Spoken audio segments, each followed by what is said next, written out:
بسم اللہ الرحمن الرحیم نحمدہ ونصلی علی رسولہ الکریم۔ انڈیا میں جو کرونا کی خطرناک صورتحال ہے وہ ساری دنیا اپنی آنکھوں سے دیکھ رہی ہے۔ وہاں سے ویڈیوز آ رہی ہیں، لوگوں کے میسیجز آ رہے ہیں، ہمارے اپنے ریلیٹیوز کے میسیجز آ رہے ہیں واٹس ایپ پہ کہ بہت زیادہ تباہی پھیلی ہوئی ہے۔ اور جو ویڈیوز ہم دیکھ رہے ہیں، سڑکوں پہ لوگ مر رہے ہیں، وینٹیلیٹر کا انتظام نہیں ہے، آکسیجن کا انتظام نہیں ہے، بہت زیادہ حالات خراب ہیں۔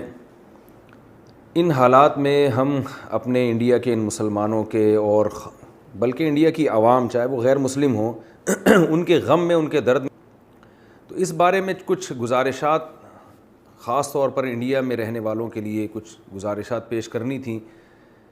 جو مسلم ہیں، جو قرآن و سنت پہ ایمان رکھتے ہیں، ان کے لیے تو اس میں کوئی کنفیوژن نہیں ہونی چاہیے، لیکن کچھ جو غیر مسلم ہیں انہیں بھی ان وباؤں سے عبرت حاصل کرنی چاہیے۔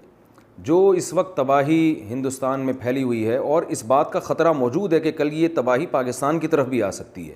اللہ تعالی ہم سب کو محفوظ رکھے، یا کسی اور ملک میں بھی یہ سب کچھ ہو سکتا ہے۔ تو ہمیں اللہ تعالیٰ کی طرف سے اس میں ہدایات ملتی ہیں۔ وَلَنَبْلُوَنَّكُمْ بِشَيْءٍ مِّنَ الْخَوْفِ وَالْجُوعِ وَنَقْصٍ مِّنَ الْأَمْوَالِ وَالْأَنفُسِ وَالثَّمَرَاتِ وَبَشِّرِ الصَّابِرِينَ۔ قرآن مجید جو اللہ کی کتاب ہے، اس میں اللہ نے اپنا فیصلہ سنایا ہے کہ وَلَنَبْلُوَنَّكُمْ بِشَيْءٍ مِّنَ الْخَوْفِ، ہم تمہیں ضرور آزمائیں گے خوف میں ڈال کر، وَنَقْصٍ مِّنَ الْأَمْوَالِ وَالْأَنفُسِ وَالثَّمَرَاتِ، معاشی نقصان ہم تمہیں دیں گے، تمہاری معیشت ڈاؤن ہوگی، تمہاری پیداوار کا نقصان ہوگا اور تمہاری جانیں ہلاک ہوں گی۔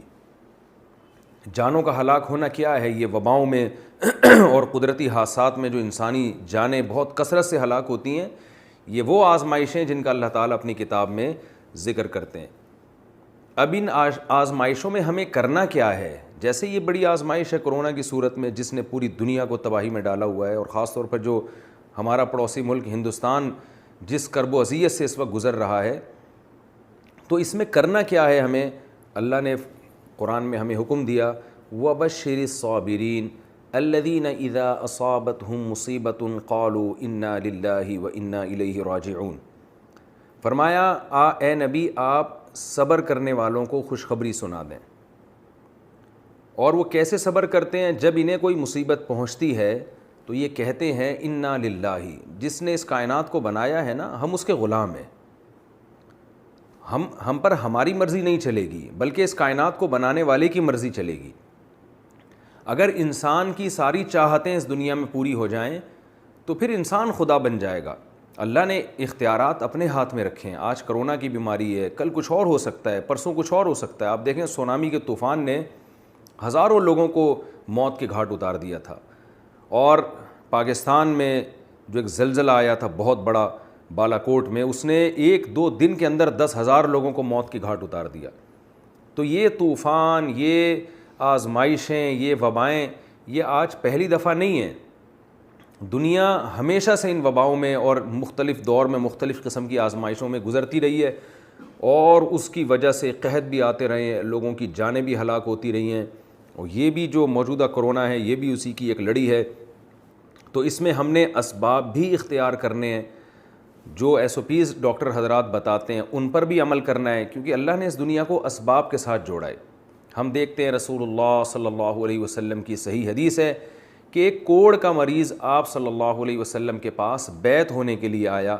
آپ صلی اللہ علیہ وسلم نے ان کو مسجد میں آنے سے منع کر دیا، اور مسجد کے اندر سے ہی آپ نے ان کو بیعت فرمایا ہے۔ حالانکہ مسجد تو ایک برکت کی چیز ہے، یعنی یہاں شفا ملتی ہے انسان کو دعائیں مانگنے سے، لیکن آپ صلی اللہ علیہ وسلم نے بیماری سے بچنے کے ایک ظاہری سبب کو اختیار کیا، اس لیے کہ کوڑ کا مریض اگر مسجد میں آئے گا تو اس بات کا خطرہ موجود ہے کہ دوسروں کو یہ بیماری لگ جائے۔ تو اس میں آپ صلی اللہ علیہ وسلم نے احتیاط پر بھی عمل کر کے دکھایا، اور قرآن کے ذریعے ہمیں آپ صلی اللہ علیہ وسلم نے بتایا کہ احتیاط پر عمل کے ساتھ ساتھ ہم نے صبر کا دامن ہاتھ سے نہیں چھوڑنا، اور صبر کا طریقہ بھی اللہ نے بتا دیا ہے۔ کیا سوچو گے تو صبر کی توفیق ملے گی؟ وہ یہ سوچنا ہے اِنَّا لِلَّهِ، ہم پر ہماری مرضی نہیں چلے گی، ہم اللہ کے غلام ہیں، وَإِنَّا إِلَيْهِ رَاجِعُونَ، اور ہم نے لوٹ کر اللہ کی طرف جانا ہے۔ کیا مطلب؟ آج ہم نہیں مرے تو کل مریں گے، پرسوں مریں گے، اور ہم اللہ کی طرف جائیں گے اس آزمائش میں اگر ہم نے صبر سے کام لیا، واویلا نہیں کیا، بے صبری کا مظاہرہ نہیں کیا، تو کل اللہ تعالی ہمیں اس کا اجر دے گا۔ اور آج اگر ہم نے صبر کا دامن چھوڑ دیا، بوکھلاہٹ کا شکار ہو گئے، تو کیا ہوگا کہ جو مصیبت ہے وہ تو نہیں ٹلے گی، لیکن ہم ایک بہت بڑے اجر سے قیامت کے دن محروم ہو جائیں گے۔ رسول اللہ صلی اللہ علیہ وسلم نے ایک خاتون کو دیکھا کہ وہ قبر پہ کھڑی ہوئی رو رہی ہے اپنے بچے کو یاد کر کے، اس کے چھوٹا بچے کا انتقال ہو گیا تھا، بہت زیادہ رو رہی تھی، بہت زیادہ چیخ و پکار مچائی ہوئی تھی۔ تو آپ صلی اللہ علیہ وسلم نے اس خاتون سے کہا کہ تم صبر کرو۔ انہوں نے کہا، وہ جانتی نہیں تھی کہ یہ آپ صلی اللہ علیہ وسلم ہے، اس نے کہا کہ جو غم مجھے پہنچا اگر آپ کو پہنچتا تو میں دیکھتی کہ آپ کیسے صبر کا مشورہ دیتے ہیں۔ بعد میں کسی نے بتایا کہ یہ تو اللہ کے حبیب صلی اللہ علیہ وسلم ہے، اللہ کے رسول ہیں۔ وہ خاتون نبی کے پاس گئی اور عرض کیا کہ یا رسول اللہ میں صبر کرتی ہوں۔ تو آپ نے فرمایا انما الصبر عند الصدمۃ الاولی، صبر اس وقت ہوتا ہے جب مصیبت پہنچی ہو۔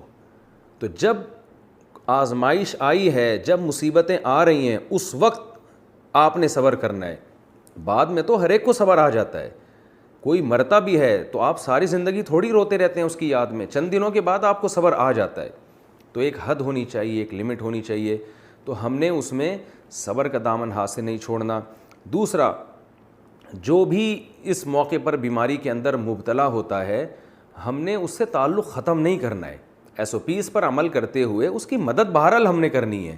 ایس او پیز پر اس طرح سے عمل کرنا کہ آپ مریض کو چھوڑ کے بھاگ جائیں، یہ بہت بے مروتی کی بات ہے۔ اس موقع پر ہمیں اللہ کے حبیب صلی اللہ علیہ وسلم نے توکل کرنے کا حکم دیا ہے۔ تو آپ کے گھر میں اگر کوئی بوڑھے والدین کورونا میں مبتلا ہو جاتے ہیں تو یہ آپ کے لیے جائز نہیں ہے کہ آپ ان کو چھوڑ کے بھاگ جائیں۔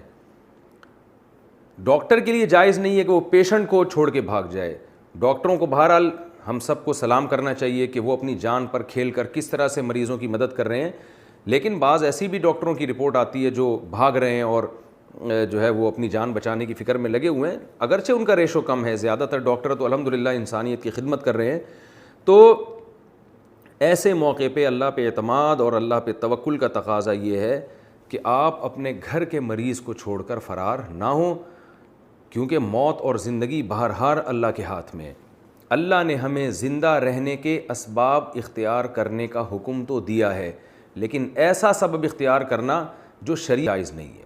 آپ خود کسی کرونا کے پیشنٹ کے بلا وجہ قریب نہ جائیں، لیکن آپ کے گھر میں اگر آپ کے کوئی بوڑھا بیمار ہو جاتا ہے تو اسے اس بیماری کی حالت میں چھوڑ کے جانا، یہ اللہ اس کے رسول صلی اللہ علیہ وسلم کی نافرمانی ہے، یہ کسی طور پہ بھی آپ کے لیے جائز نہیں ہے۔ اسی طرح گورنمنٹ نے اگر ڈاکٹروں کے ذمہ لگایا ہے کہ وہ پیشنٹ کی حفاظت کریں، اس کی کیئر کریں، وہ اسپتال چھوڑ کے نہ بھاگیں، تو ایسے موقع پہ ڈاکٹر کا فرار ہونا یہ بھی شرعی طور پر ناجائز اور غلط بات ہے۔ تو ہم اس درد میں، اس دکھ میں اپنے ہندوستان کہ مسلمانوں اور جو دوسرے جو غیر مسلم بھی رہتے ہیں وہ بھی انسانیت کے ناطے ہمارے بھائی ہیں، اس غم میں ہم ان کے ساتھ برابر کے شریک ہیں، اور اللہ تعالیٰ سے ہم دلی دعائیں کرتے ہیں کہ اللہ اس مصیبت سے ہندوستان کے لوگوں کو جلد سے جلد نجات عطا فرما، اور جس کرب و اذیت میں وہ مبتلا ہیں اے اللہ اس بیماری سے، اس مصیبت سے ان کو نکال دے، اور جب تک یہ بیماری مقدر ہے صبر کی ہم سب کو توفیق عطا فرما۔ اور اس میں غیر مسلموں کے لیے ایک سبق ہے کہ یہ دنیا خواہشات کے پوری ہونے کی جگہ نہیں ہے، اب بھی موقع ہے اللہ کی طرف آنے کا، شرک سے توبہ کرنے کا۔ قرآن صاف لفظوں میں کہتا ہے وَإِذَا غَشِيَهُم مَّوْجٌ كَالظُّلَلِ دَعَوُا اللَّهَ مُخْلِصِينَ لَهُ الدِّينَ، کہ جب تمہیں کوئی بڑی مصیبت آتی ہے، طوفان میں گھرتے ہو، تو تم سب اپنے دوسرے خداؤں کو چھوڑ کر اس خدا کو پکارتے ہو جو آسمانوں میں ہے، لیکن جب وہ تمہیں مصیبت سے نجات دے دیتا ہے تو پھر اس خدا کو تم بھول جاتے ہو، اگر وہ چاہتا ہے، بعض دفعہ وہ نجات نہیں بھی دیتا۔ تو اس میں، ان مصیبتوں میں، ان بلاؤں میں، وہ رب جو آسمانوں میں ہے وہ ہر ایک کو اپنی طرف دعوت دیتا ہے کہ آؤ مجھ سے مانگو۔ ایسے موقع پہ سب کو اسی اللہ کا تصور آتا ہے دماغ میں۔ ایک ویڈیو بھی ہندوستان سے وائرل ہوئی ہے کہ ایک ہندو فوجی وہ لوگ مسلمانوں سے اپیل کر رہا ہے کہ آپ لوگ دعائیں مانگیں۔ میری دادی مجھے بتایا کرتی تھیں، سہارنپور سے ان کا تعلق تھا، کہ جب بارشیں بند ہو جایا کرتی تھیں تو ہندو بھی آ کے ہم سے ریکویسٹ کرتے تھے کہ آپ لوگ نماز استسقاء پڑھیں۔ یہاں ایک بوڑھے رہا کرتے تھے ہندوستان کے تھے، انہوں نے یہ بات مجھے بتائی کہ ہندو ہم سے کہا کرتے تھے کہ آپ جائیں اور نماز استسقاء پڑھیں اور اللہ سے دعائیں مانگیں، اور میں نے اپنی دادی سے براہ راست سنا کہ بہت دفعہ ایسا ہوا ہے کہ ہم نماز استسقاء میں گئے اور ہم نے اللہ سے رو رو کے دعائیں مانگی اور اسی وقت آسمان سے بارشیں برسنا شروع ہو گئیں۔ تو مسلمانوں کو خاص طور پر چاہیے، ہم تو ایک حقیقی خدا پر ایمان رکھتے ہیں جو بلائیں دے بھی سکتا ہے اور بلائیں ٹال بھی سکتا ہے، تو بہت شدید ضرورت ہے اس بات کی کہ رمضان کی ان مقدس راتوں میں پوری دنیا کے لیے عام طور پر اور خصوصاً ہندوستان کے لیے جو ہمارا پڑوسی ملک ہے اس کے لیے ہم راتوں کو اٹھ کے گڑ گڑائیں، دعائیں مانگیں، اور اس میں صرف مسلمانوں کو شامل نہ کریں بلکہ اللہ سے یہ دعا مانگیں کہ اللہ انسانیت جس کرب و اذیت میں مبتلا ہے تو اس مصیبت سے ہم سب کو نکال دے۔ اللہ تعالیٰ سے دعا ہے کہ جو کچھ کہا سنا اللہ تعالیٰ اس میں کمی کوتاہی کو معاف فرمائے، اور جو صحیح باتیں ہوئی ہیں اللہ ہم سب کو اس پر عمل کرنے کی توفیق عطا فرمائے۔ اور ہماری سب کی ذمہ داری ہے کہ اس وقت ہندوستان کے لوگوں کی جس حد تک ہم مدد کر سکتے ہیں ہم کریں۔ ہماری حکومت کی بھی ذمہ داری ہے، اگر کوئی ٹرسٹ وہاں مدد پہنچانا چاہتا ہے اور اس کے لیے بارڈر کھولنے کی ہمیں ضرورت پڑتی ہے تو حکومت کو اس پہ بھی سنجیدگی سے غور کرنا چاہیے کہ اس وقت اپنی دشمنیوں کو ختم کر کے پوری دنیا کو چاہیے کہ وہ ایک دوسرے کا ساتھ دے، کیونکہ کل جو مصیبت آج جس مصیبت میں وہ مبتلا ہیں، اللہ نہ کرے کل اس مصیبت میں ہم یا کوئی اور ملک بھی مبتلا ہو سکتا ہے۔ وما علینا الا البلاغ۔